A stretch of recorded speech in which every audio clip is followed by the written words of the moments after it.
So this is day 3 and the bees finally discovered my prototype 3D printed feeder.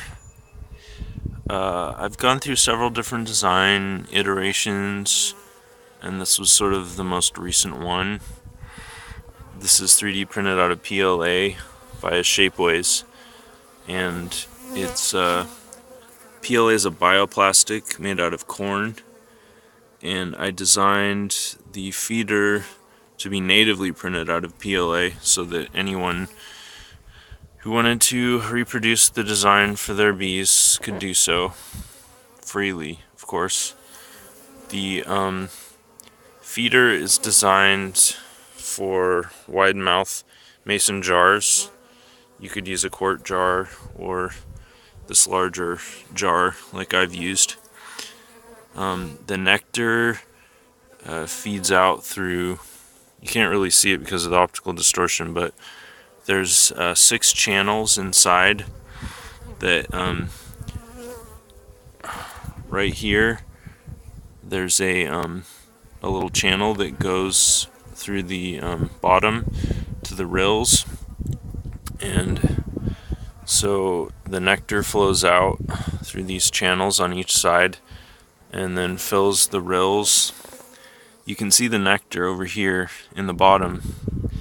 It's supposed to be like that. It's supposed to be a very low level so that the bees really have to stick their tongues down in there to get the nectar, because my earlier bee feeder prototypes, the problem was that the nectar was too readily available, and then we had robber bees coming in and trying to steal all the nectar. So I tried to design this with that in mind so that it was a little less accessible.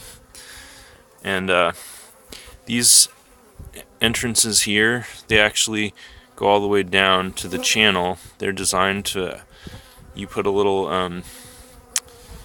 a rod in there and you can control the nectar flow, shutting off channels if you just for whatever reason, like say it's raining or the bees are more active than you want them to be, you can restrict the nectar flow to each individual channel.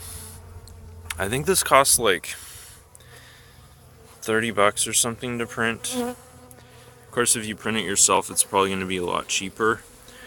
I'll eventually get around to uploading the model to my site for people who want to download it and modify it themselves. Otherwise, I think this is so far seems to be a success. My initial thoughts were, after inspecting it, that maybe a little like overhang to prevent rain from getting into the rows would be useful, but I haven't really decided upon that. You might have noticed down on the bottom there's some silicone caulk, and that's because the little overhang was a little too thin and one of the corners broke, so I realized that needed reinforcement to really be durable. So that is something that I'm going to modify in the design probably. Yeah, so anyway, just a little update.